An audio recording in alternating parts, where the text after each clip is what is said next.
Davi Caldas, ele é membro da Igreja Adventista do Sétimo Dia.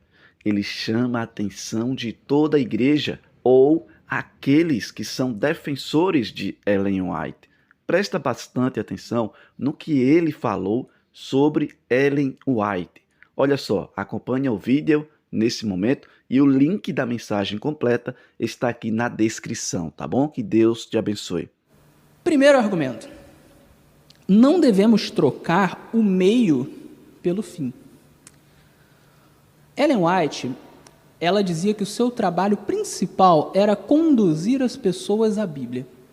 Há uma citação dela, onde, nos testemunhos, para quem não sabe, os testemunhos são 9 volumes de cartas que ela escreveu para muitos membros da igreja naquela época, pessoas que pediam aconselhamento, ela foi escrevendo, e na medida do tempo, ela começou a juntar essas cartas e fazer volumes de livros. Ela pedia para que o nome da pessoa fosse ocultado, para não revelar, mas essas cartas elas começaram a ser unidas em livros. Então, ela publicou 9 testemunhos.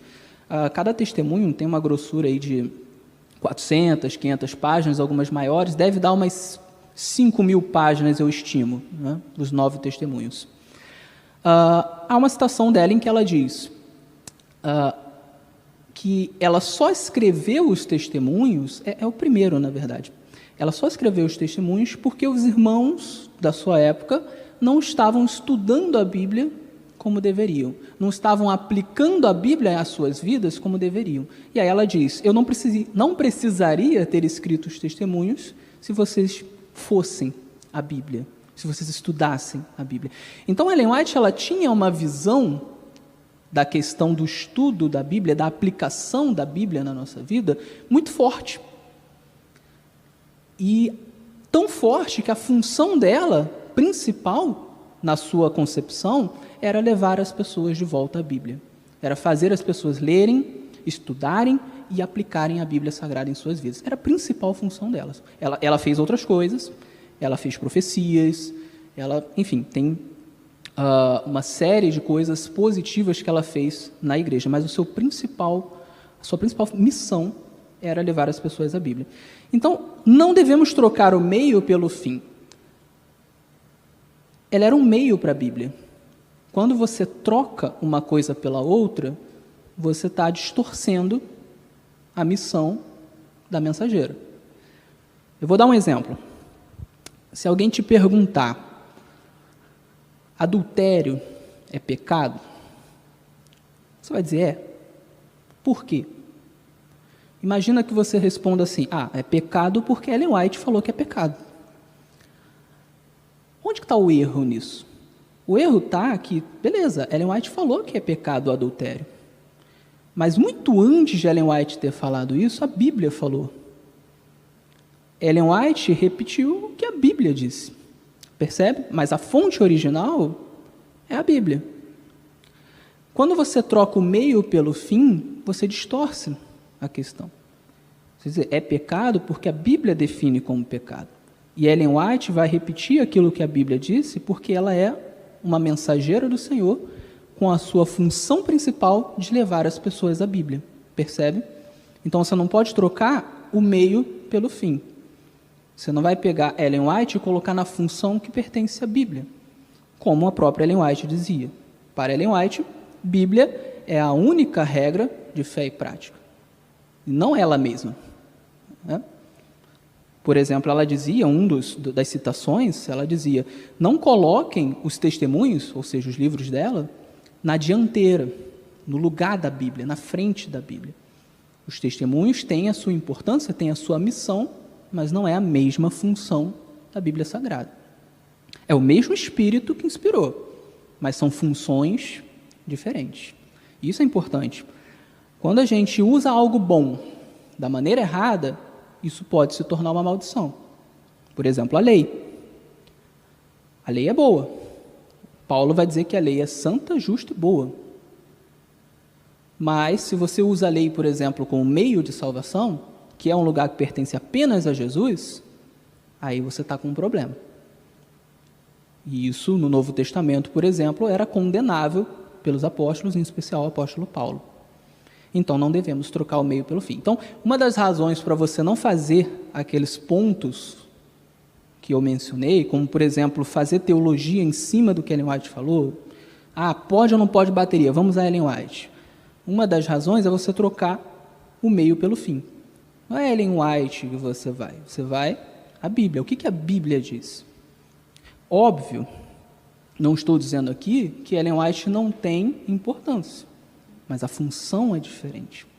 Não estou dizendo aqui que você não deve ler Ellen White, deve, mas a função é diferente. E isso impacta no modo como a gente interpreta Ellen White. Porque o que acontece? Lembra que nós vimos que doutrina é revelada pela Bíblia? Pois bem, se doutrina é revelada pela Bíblia, então toda vez que eu vejo algo em Ellen White que é uma doutrina, eu preciso saber de onde ela tirou isso da Bíblia. Percebe? Se eu não faço isso, então eu estou tratando Ellen White como se fosse aquela que revela a doutrina, quando na verdade quem revela é a Bíblia. Então, tudo que Ellen White diz que é doutrina, se ela é profetisa verdadeira, tem um fundamento bíblico. Se você for pesquisar, você vai encontrar. Então, por isso, você não pode trocar o meio pelo fim. Na verdade, o que ela queria era justamente isso. É você lê-la e voltar para a Bíblia. Olha, Ellen White disse isso aqui. Deixa eu consultar na Bíblia para ver se realmente é assim. Aí você vai lá, consulta. Realmente, o que ela falou está batendo. Era isso que ela queria. Levar as pessoas à Bíblia. Essa era a função do trabalho dela. Tá? Ponto 2. Não devemos ter preguiça de estudar a Bíblia. Isso era uma coisa que Ellen White batia muito. Ela falava que a Bíblia é um livro de tesouros inesgotáveis. Você pode estudar, pesquisar, ler, e não se esgota. Então, nós não devemos ter preguiça. Ela brigou muito contra as pessoas que tinham preguiça, né? Em especial, lá para 1888, quando você teve um grande debate na igreja em relação a alguns textos bíblicos de Gálatas, né? E tinham pessoas que não queriam estudar, elas simplesmente ficavam com a opinião do outro. E ela repreendeu essas pessoas. Não, vocês precisam pesquisar, vocês precisam colocar a própria cabeça para raciocinar. Então, nós não devemos ter preguiça de estudar a Bíblia. Ou seja, se Ellen White falou algo, fui lá, li Ellen White, ela falou algo, eu tenho que pegar, voltar para a Bíblia para poder averiguar. Como faziam os bereanos? Veja o que os bereanos faziam. Paulo ia lá, pregava. Eles ficavam felizes com a mensagem, mas eles iam lá pesquisar para ver se era aquilo mesmo nas Escrituras. Está lá em Atos. Os bereanos faziam isso. Então, Ellen White queria que tivéssemos um espírito bereano, de ler o que ela dizia e voltar para a Bíblia para consultar, para ver se era aquilo mesmo. E aí que está justamente o ponto importante de você ter um profeta extracanônico. É ele fazer a gente voltar para o cânon da Escritura. A gente vai falar um pouquinho mais disso à frente. Ponto 3. Não devemos relativizar o que Ellen White disse sobre sola Escritura. Muitas vezes, tentando defender Ellen White, algumas pessoas acabam relativizando o que ela falou sobre sola Escritura. Ela falou muitas vezes que a única regra de fé e prática, ou de fé e doutrina, era a Bíblia. Ela falou muitas vezes que a Bíblia interpreta a si mesma. Ela falou muitas vezes que não era para colocar os seus escritos na mesma posição da Bíblia. Ela falou que o maior princípio protestante que existia era o princípio da Bíblia e a Bíblia só, como única regra de fé, prática e doutrina. Ela falou todas essas coisas. No meu livro tem 110 citações a respeito disso. Então, não podemos relativizar o que ela disse. Se alguém quer defender Ellen White, precisa defender Ellen White considerando o que ela achava sobre o sola Escritura. Então, devemos tomar cuidado com o modo como a gente tenta defender. Correto? Uma defesa errada, às vezes, é igual a um ataque. Eu tenho um amigo, teólogo, adventista, que ele sempre fala o seguinte: há pessoas há adventistas que defendem Ellen White igual a Chiquinha defendia o seu Madruga. Eu não sei se vocês lembram disso, né? O seriado Chaves. E ela ia defender o seu pai, e ela dizia assim, tudo bem que o meu pai ele é magro e feio, e aí falava várias coisas ruins do pai. Mas ainda assim ele é o meu pai. Ela defendia ele atacando ele, né? E esse meu amigo teólogo adventista, ele sempre fala isso, tem adventista que defende Ellen White igual a Chiquinha defendia o pai dela. Faz o pai dela parecer horrível e acha que está defendendo. Nós devemos tomar cuidado com isso. Se nós realmente cremos em Ellen White, eu creio em Ellen White, nós devemos cuidar para defendê-la da maneira correta, para que as pessoas que se achegam à fé adventista não tenham dela uma visão distorcida, uma visão de uma pessoa que não era protestante, que não respeitava o sola escritura, por exemplo. Por isso que eu bato muito nesse ponto. 4. Devemos honrar o legado dos reformadores. Eu mencionei que no livro O Grande Conflito, Ellen White ela falava muito bem, ela falava de uma maneira elogiosa dos reformadores.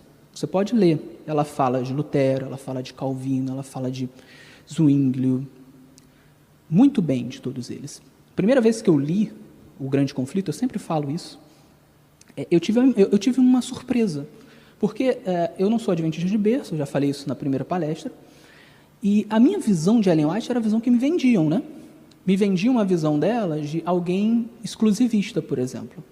Uma pessoa que achava que não, só os adventistas serão salvos e só os adventistas prestam e ninguém mais presta. Era essa a visão que me vendiam. Então, quando eu comecei a estudar a fé adventista e que eu fui ler os escritos de Ellen White, o que eu esperava? Eu esperava, é uma mulher exclusivista, mas vamos ver, né? Eu fui ver se era isso mesmo. E eu tive uma surpresa positiva. Porque no Grande Conflito, ela começava falando lá dos pré-reformadores, nem dos reformadores, ela começava com os pré-reformadores, e ela ia falando de cada um, e falando da história de cada um, e elogiando a cada um, e falando que esses reformadores eram homens guiados por Deus. E a impressão que eu tive, que sempre fui protestante, e estava conhecendo a fé adventista, foi o seguinte, para ela, os reformadores tinham um legado incrível, fizeram uma obra maravilhosa. Ela se colocava como uma protestante, como alguém que respeitava os protestantes, que respeitava o legado dos reformadores.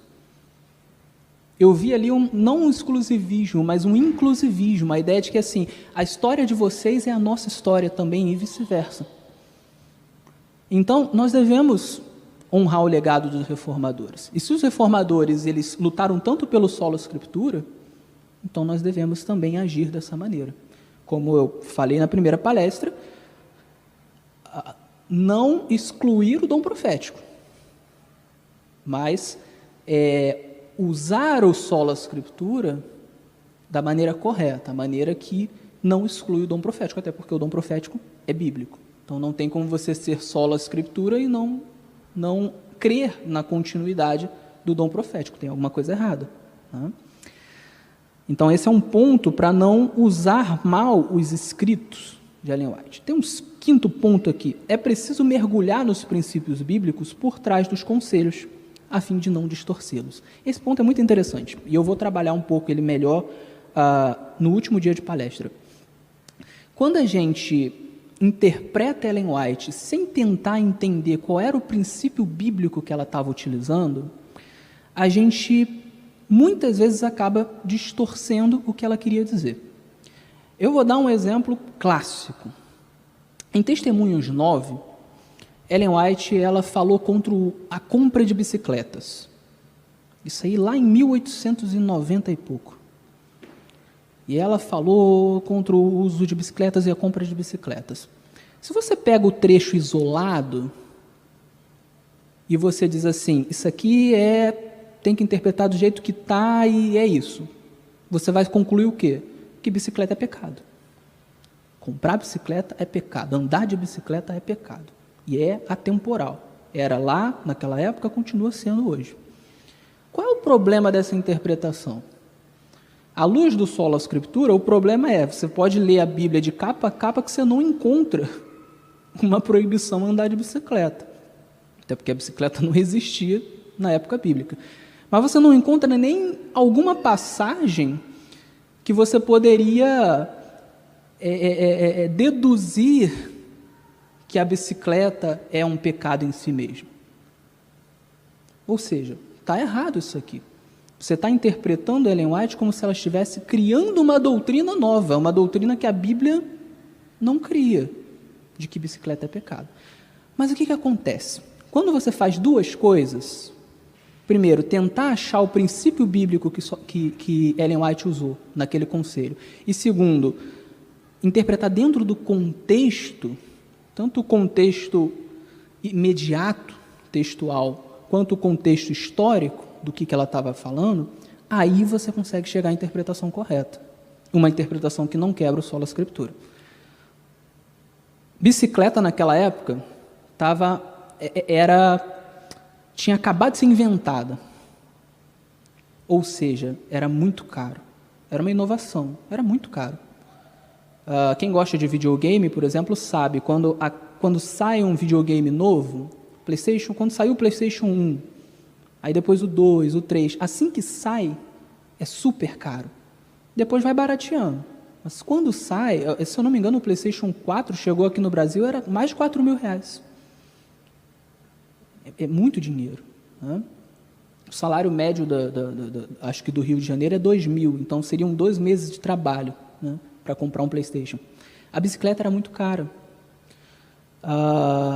Tem um artigo do Judd Lake, em que ele menciona que o valor da bicicleta seria mais ou menos o que é a metade do valor de um carro hoje. Era esse o valor. E o que acontece? As pessoas que estavam querendo comprar bicicletas naquele período específico, naquele lugar específico, as pessoas que eram as destinatárias de Ellen White, do conselho de Ellen White, queriam comprar bicicletas para dizer que tinham, porque queriam esbanjar, eu tenho bicicleta, porque queriam disputar com os outros. Os sentimentos não eram bons. É como hoje você querer comprar o iPhone mais caro que tem, não por necessidade, mas simplesmente porque você quer mostrar, dizer que tem, disputar com o outro. Percebe o sentimento ruim? Então você gasta um dinheiro grande em algo que não é necessário para você apenas porque você quer esbanjar. Quando você entende que era isso que estava envolvido ali no problema, aí você consegue perceber os princípios bíblicos por trás.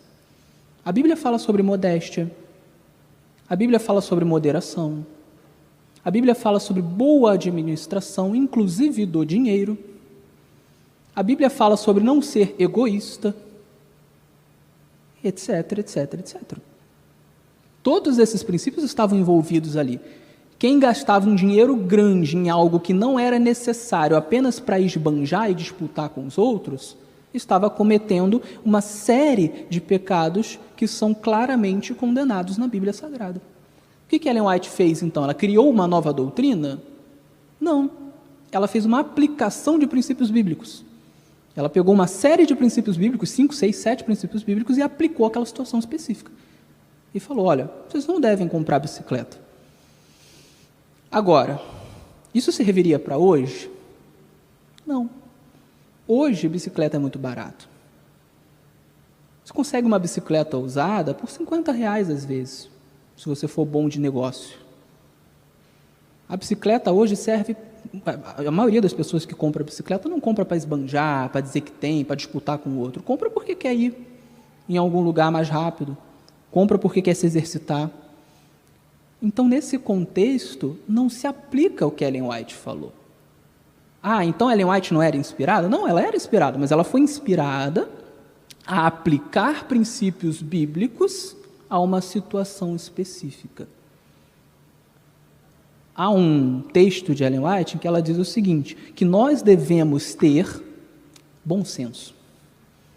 Nesse mesmo texto ela vai dizer que o tempo e as circunstâncias mudam a relação das coisas. O link da mensagem completa está aqui na descrição, só lembrando para você, tá bom? Caso queira tirar mais algumas dúvidas, a mensagem completa está aqui na descrição.